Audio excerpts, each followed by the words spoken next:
Hello বন্ধুরা, কেমন আছেন আপনারা সবাই? আশা করি খুব ভালো আছেন। তো গতকাল আমি আপনাদেরকে প্রমিস করেছিলাম যে আজ একটি নতুন ভিডিও নিয়ে আসব। মানে জিনিসটা শুনতে আপনাদের কাছে খুবই হাস্যকর মনে হবে, আমার নিজেরও খুবই হাসি পাচ্ছে ভিডিওটা করতে, কিন্তু আপনাদেরকে যেহেতু কথা দিয়েছি আমার হাসি কন্ট্রোল করে আমাকে ভিডিওটা দিতেই হবে। ভিডিওটা খুবই শর্ট ভিডিও, তো এতটুকু টাইমের মধ্যে আমাকে কভার করতে হবে। তো ভিডিওটি আমি শুরু করছি। তো সেটি হচ্ছে, গতদিন আপনাদেরকে আমি বলেছিলাম যে টাক মাথা কেন হয়। সবারই তো হয় না, কিছু মানুষেরই কেন হয়, আর সেটাও ছেলেদের, মেয়েদের হয় না কখনোই।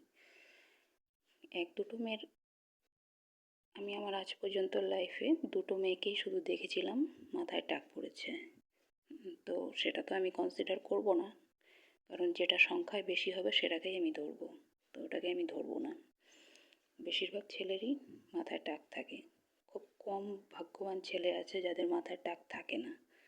তো কী সেই কারণ যে কেউ এত ভাগ্যবান আর কেউ এত দুর্ভাগ্যবান? এর পেছনে কি গ্রহগত কোনো ব্যাপার আছে? পূর্বজন্মের কোনো খারাপ কর্ম আছে? কী সেই জিনিস? তো সেটি হচ্ছে, মানুষের যখন অ্যাকর্ডিং টু অ্যাস্ট্রোলজি, তো মেল গ্রহের মাত্রাটা যখন বেড়ে যায়, মানে যে সমস্ত গ্রহ পুরুষ গ্রহ, তো সেই গ্রহগুলোর প্রভাব যখন বেড়ে যায় তখন একজন মানুষের মাথায় টাক পড়ে। পুরুষ গ্রহ কোনগুলো? যেমন সূর্য, তারপর আপনার মঙ্গল, তারপর রাহু, তো বৃহস্পতি, এগুলো সবই পুরুষ গ্রহ। আর ফিমেল গ্রহ কোনগুলো? মেয়ে গ্রহ হচ্ছে আপনার শুক্র, চন্দ্র, এগুলো হচ্ছে মেয়ে গ্রহ।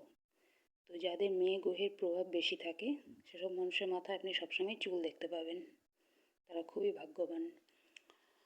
আর বিশেষ করে যাদের সূর্যের প্রভাব বেশি থাকে তাদের মাথায় টাক বেশি পড়ে, ঠিক আছে? তারা প্রচণ্ড ক্রোধী মানুষ। এবার ক্রোধ বেশি করলে সেটার এফেক্ট তো শরীরে